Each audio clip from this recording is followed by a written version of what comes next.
PGRI telah mengusulkan perlindungan yang komprehensif bagi guru sebagai upaya untuk mencegah kekerasan dan kriminalisasi. Terdapat berbagai regulasi yang mengatur perlindungan guru, baik dalam undang-undang maupun peraturan menteri yang relevan. Dalam konteks ini, masalah yang dihadapi oleh guru saat ini sebagian besar berakar dari kurangnya komunikasi yang efektif antara sekolah dan orang tua. Kondisi ini berkontribusi pada berbagai tantangan yang muncul dalam lingkungan pendidikan. Selain itu, kurangnya kompetensi pedagogis di kalangan guru juga menjadi faktor penting yang perlu diperhatikan. Terutama dalam aspek manajemen kelas dan penanganan anak secara individu, area tersebut memerlukan perhatian dan peningkatan yang signifikan. Keterampilan guru dalam bimbingan dan konseling sangat penting untuk mendukung perkembangan siswa secara holistik. Oleh karena itu, kerjasama yang erat antara sekolah, masyarakat, dan orang tua harus diperkuat untuk menciptakan lingkungan yang kondusif bagi pembelajaran. Dalam evaluasi pendidikan, ujian nasional berperan sebagai alat ukur efektivitas, terutama di daerah pedesaan. Penting untuk melakukan evaluasi yang mendalam mengenai bagaimana ujian ini dapat diterapkan secara adil dan merata di seluruh wilayah. Isu kesejahteraan guru juga menjadi perhatian utama yang perlu ditangani. Input dari berbagai kelompok kepentingan sangat berharga dalam membantu kementerian merumuskan kebijakan yang lebih komprehensif dan efektif.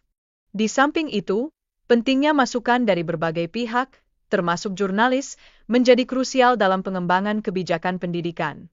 Hal ini bertujuan untuk meningkatkan efektivitas kurikulum dan dampaknya terhadap proses belajar mengajar siswa. Rencana untuk melakukan revisi atau review kurikulum Merdeka telah menjadi langkah strategis yang diambil. Hal ini ditujukan untuk mengatasi berbagai masalah terkait penegakan disiplin yang dihadapi oleh para guru di lapangan. Peran ASN dalam sektor pendidikan swasta juga menjadi sorotan penting. Pertemuan dengan Gus Yahya menunjukkan potensi kolaborasi yang bisa meningkatkan kualitas pengajaran di sektor swasta serta memperkuat jaringan pendidikan secara keseluruhan. Di kota-kota besar seperti Palembang, terdapat sekolah-sekolah yang menunjukkan kemajuan yang baik. Namun, di daerah lain, masih banyak sekolah yang tertinggal, menunjukkan adanya kesenjangan yang harus segera diatasi untuk menciptakan kesetaraan dalam pendidikan. Kualitas pendidikan tidak hanya ditentukan oleh infrastruktur, tetapi juga oleh jumlah guru dan jam mengajar yang tersedia di setiap sekolah. Terdapat beberapa sekolah yang kekurangan guru, sementara di lain pihak, ada sekolah yang memiliki kelebihan tenaga pengajar.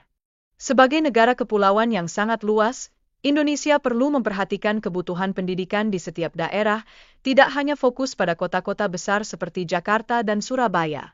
Setiap wilayah memiliki tantangan dan kebutuhan pendidikan yang unik. Perbedaan demografis dan kondisi ekonomi juga menjadi tantangan dalam pengelolaan pendidikan. Negara-negara dengan populasi kecil, seperti Singapura, lebih mudah dalam mengelola pendanaan pendidikan yang berkelanjutan. Regulasi pendidikan harus mampu mengakomodasi keberadaan sekolah swasta agar tidak mengganggu operasional mereka. Hal ini krusial untuk menciptakan iklim pendidikan yang sehat dan berkelanjutan bagi semua pihak terkait. Dukungan anggaran dari DPR dan Kementerian Keuangan sangat diperlukan untuk memastikan keberlanjutan operasional sekolah swasta. Anggaran yang tepat dan memadai dapat membantu meningkatkan kualitas pendidikan di seluruh pelosok Indonesia. Kegiatan ini mencakup dialog yang aktif dengan berbagai kelompok untuk mendapatkan pandangan yang beragam mengenai pendidikan. Hal ini sangat penting guna meningkatkan kebijakan pendidikan nasional ke depan menjadi lebih inklusif dan responsif. Penting untuk menjaga kerahasiaan dalam pengumpulan masukan dari berbagai instansi di Sumatera Selatan. Langkah ini diambil untuk memastikan bahwa semua masukan dapat dipertimbangkan dengan saksama dalam proses pengambilan keputusan. Terakhir, kami mengucapkan terima kasih kepada pemerintah Provinsi Sumatera Selatan dan berbagai lembaga yang telah mendukung kegiatan ini. Kerjasama yang baik diharapkan dapat berkontribusi pada peningkatan kualitas pendidikan di daerah demi masa depan yang lebih baik.